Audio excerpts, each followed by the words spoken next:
ചേർത്തലയിൽ കൃഷി പച്ച പിടിച്ചു. അവിടെ പി പ്രസാദ് മുന്നിൽ. ചേർത്തലയിൽ പി പ്രസാദ്, മന്ത്രി പ്രസാദ് പച്ച പിടിക്കുന്നു. അവിടെ ചേർത്തലയിൽ കൃഷി വകുപ്പ് മന്ത്രി മുന്നിലാണ്.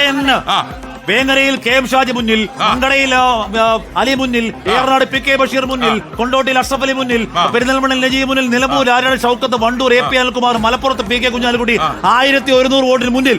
മലപ്പുറത്ത് ഇങ്ങനെ ആടിയില്ലയോ? തെച്ചിക്കോട്ടുകാവ് രാമേന്ദ്രൻ ആടുന്ന പോലെ ഉണ്ടായിരുന്നു തുമ്പിക്കൈ വെച്ചിട്ട്. ഓക്കെ, തെച്ചിക്കോട്ടുകാവ് രാമേന്ദ്രൻ ആടുന്നത് പോലെ ആഷ്മി തലതൊട്ടപ്പൻ നേമത്ത് രാജീവ് ചന്ദ്രശേഖർ 115 വോട്ടുകൾക്ക് മുന്നിലാണ്. ശിവൻകുട്ടി അണ്ണാ കേറി വാ, അടിച്ചു കേറി വാ. 1100 വോട്ടുകൾക്ക് മുന്നിലാണ് മലപ്പുറത്ത്.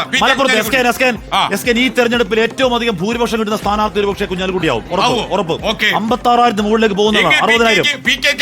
60,000 കുഞ്ഞാലിക്കുട്ടിക്ക് നമ്മളൊരു പ്രൈസ് സ്പോൺസർ ചെയ്തു. അത് കഴിഞ്ഞ തവണ ആരായിരുന്നു?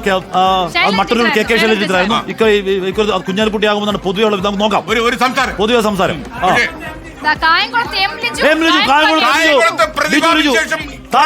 പ്രതിഭാവിശേഷം കുറയുന്നു. അവിടെ ആരാണ്? ലിജു കയറുന്നു.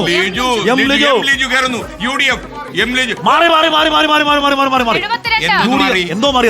UDF 72, 63 ഉയർത്തുന്നു. LDF 72. കുട്ടി കേൾക്കുന്നുണ്ടോ? ഇതൊക്കെ 72, 63. ഓക്കെ. ചാമക്കാല മുന്നിൽ ജ്യോതികുമാർ, പത്തനാപുരത്ത് പാറപ്പുറത്ത് 10 ചാമക്കാല മുന്നിൽ. തവനൂരിൽ VS ജോയ് മുന്നിൽ. തൃത്താലയിൽ ബൽറാം മുന്നിൽ.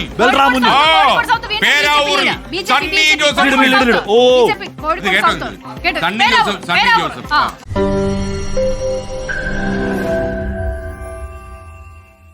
ലോകത്തെവിടെയായാലും ഏത് സമയത്തും 24 വാർത്തകളും ഓഗ്മെന്റഡ് റിയാലിറ്റി പാക്കേജുകളും എക്സ്പ്ലെയിനറുകളും വിശദമായി കാണാൻ ഞങ്ങളുടെ യൂട്യൂബ് ചാനൽ നിങ്ങൾക്ക് സബ്സ്ക്രൈബ് ചെയ്യാം.